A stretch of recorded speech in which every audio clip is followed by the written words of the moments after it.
여러분은 아득한 옛날에 멸종된 생명체라고 하면 어떤 것이 떠오르시나요? 메머드와 같은 플라이스토제 시대의 대형 동물이나 혹은 공룡을 떠올리지 않으셨나요? 물론 이들은 매우 특별한 존재이지만 멸종되고 잊혀진 생물의 다양성은 여기에서 그치지 않습니다.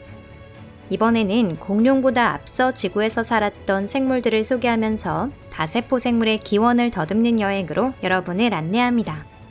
흥미가 가시나요? 그럼 바로 시작하죠.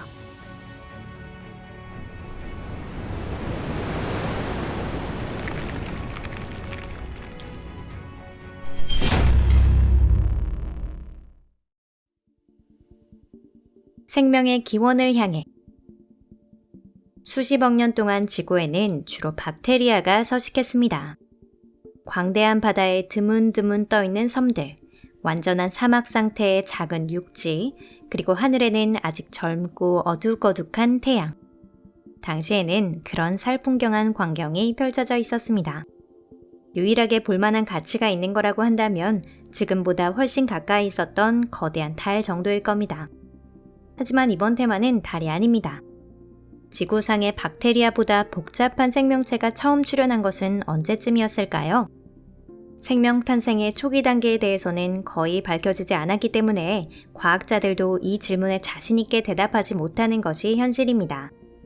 이전에는 5억 4,100만 년 전에 시작된 캄브리아기까지 다세포 생물이 존재하지 않았다고 생각되었지만 새로운 발견에 의해 이 견해는 바뀌고 있답니다.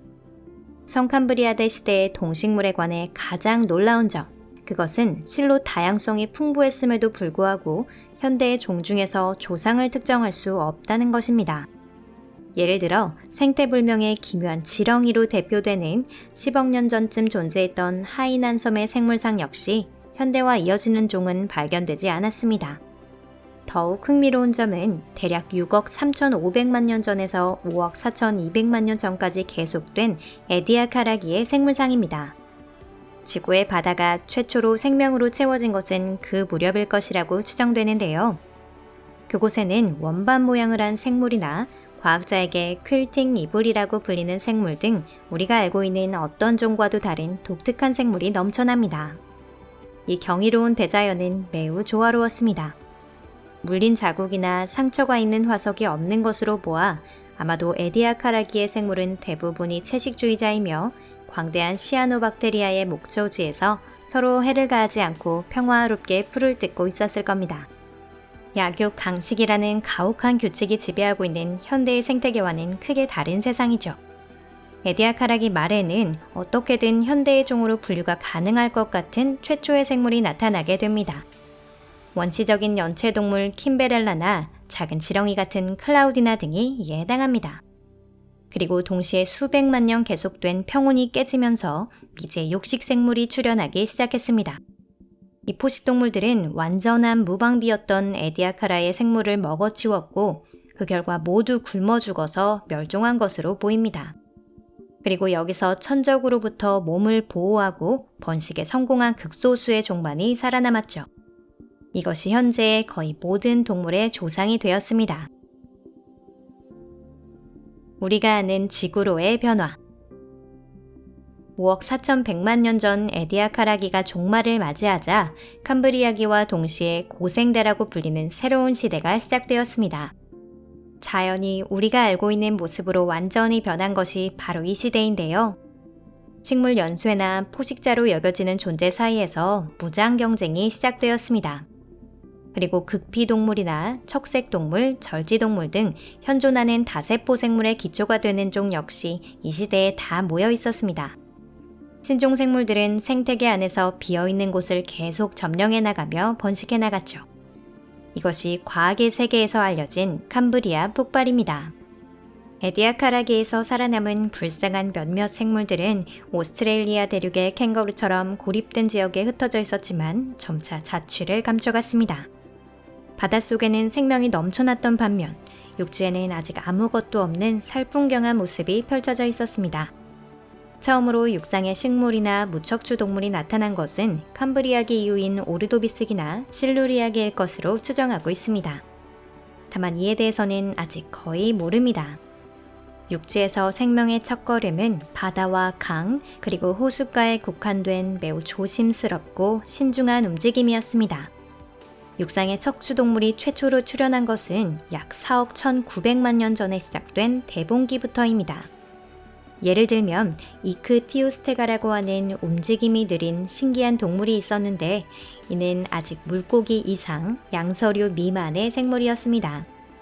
생태는 확실치 않지만 물속에서만 작동하는 기관들이 있어 먹이는 물속에서 찾았던 것 같습니다. 육지로 기어 나온 것은 단순히 대본기의 따뜻한 태양을 받기 위해서였을지도 모르겠습니다. 늪으로 덮인 세계. 점차 시간이 흘러 대본기가 끝나면 이어서 석탄기가 시작됩니다. 약 3억 5,800만 년 전의 일이지만 우주의 잣대로 보면 엊그제나 다름없죠. 육지는 온통 식물로 뒤덮였습니다. 그 양이 워낙 방대했기 때문에 광대한 면적을 차지하고 있던 늪지대나 얕은 바닷속에서 식물이 썩지 않고 그대로 장기 보존될 정도였습니다. 이에 의해 대기 중의 산소 농도는 과거 최고 기록인 35%까지 상승했습니다. 많은 과학자가 석유나 석탄의 광상은 이러한 식물로부터 형성되었다고 생각하고 있습니다. 이미 아시겠지만 이것이 석탄기라는 이름의 유래입니다. 석탄기의 환경은 4개 이상의 다리를 갖고 있는 생물을 무서워하는 분들께는 악몽이라고 할 수 있는데요. 예를 들어 몸 길이 2m의 절족동물인 아트로플레우라는 어떨까요? 하늘을 나는 거대한 바퀴벌레는요? 마디의 길이가 30cm인 잠자리, 메가네우라 정도는 볼 수 있으실까요?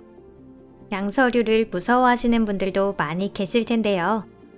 다양한 곤충이 있다는 것은 양서류에게 있어 먹이가 많다는 뜻이기도 합니다. 석탄기는 양서류 역시 빅사이즈였습니다. 예를 들면 에오기리누스라는 박쥐 같은 생물은 현대 악어를 쉽게 먹을 수 있을 만큼 컸답니다.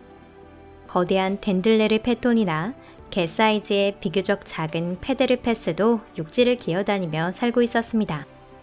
이 생물들은 모두 비슷하게 생겼고요. 개구리와 도마뱀을 합쳐놓은 것 같은 모습을 하고 있습니다. 징그럽다고 느끼시는 분도 있고 귀엽다고 느끼는 분들도 계실 겁니다. 다만 몸 길이 5m의 개구리를 만난다는 건 그다지 유쾌한 일이 아니겠죠? 양치 식물이 우거진 정글, 새 크기의 곤충, 심지어 악어 크기의 양서류가 혼재하는 거대한 늪. 그 중에서도 생존을 위해 필사적으로 싸우고 있던 생물이 있었습니다. 작은 도마뱀 웨스트로티아나입니다. 최초로 나타난 파충류의 일종으로 이후 공룡으로 진화해서 수백만 년에 걸쳐 세계를 지배하게 되죠. 다만 이는 훨씬 나중의 이야기입니다. 역할을 갈아타고 새 시대로. 시간이 지나며 기후는 변화하고 지구는 건조해지기 시작했습니다. 석탄기에 이어 약 2억 9,900만 년 전에 시작된 페름기, 지구는 더 이상 늪지대가 아니었습니다. 이 큰 육지가 모여 판게아 대륙을 이루고 육지는 말라붙으며 대기 중의 산소 농도도 저하되었습니다. 양서류와 거대 곤충에 동무되었던 시대는 저물고 파충류가 떠오르기 시작합니다. 당시 존재했던 동물 중에 이노스트랑케비아라고 하는 검치 호랑이와 비슷한 위험한 육식동물이 있었는데요. 분류로는 많은 독특한 동물을 포함한 수국류에 속합니다. 이 수국류 중 일부는 나중에 포유류의 탄생을 가져옵니다. 만약 이 이노스트랑케비아가 무서워하는 존재가 있다면 아마도 페름기 최대의 육생동물 디메트로돈 정도였을 겁니다. 그들은 끝없이 펼쳐진 초원에서 작은 양서류와 파충류를 사냥했습니다. 그리고 나무 위에 살며 비행이 가능했을 것이라 추정되는 날렵한 웨이겔티사우루스가 그들의 사냥 모습을 내려다보고 있었겠죠.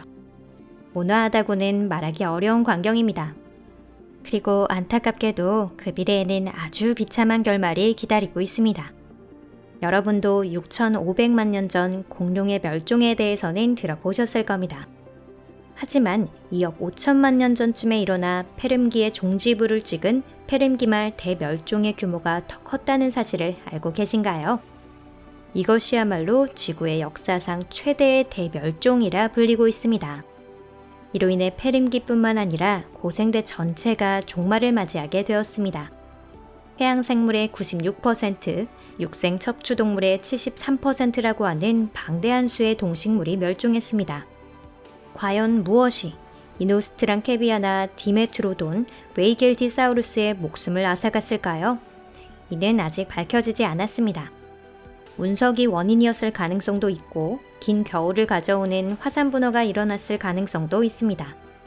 다만 무국류나 수국류, 거대한 무척추 동물이라는 생물의 다양성을 잃은 것이 완전히 무의미하지는 않았습니다. 이 대멸종의 결과 다음 트라이아스기에 최초의 공룡을 포함한 파충류가 전면으로 등장하게 되었으니까요. 여러분은 공룡을 좋아하시나요? 더 나아가 우리의 먼 조상인 최초의 포유류가 탄생한 것도 수국류 일부가 환경 변화에 적응해 살아남은 덕분입니다. 이것으로 고생대로의 지구 여행은 종료입니다. 끝까지 시청해 주셔서 감사합니다. 영상이 마음에 드셨다면 좋겠네요. 저희 채널을 응원하고 싶다거나 보다 질 높은 영상을 보고 싶다면 채널 구독이나 좋아요, 친구들과의 공유를 부탁드립니다. 그럼 다음 영상에서 뵙겠습니다. 안녕히 계세요.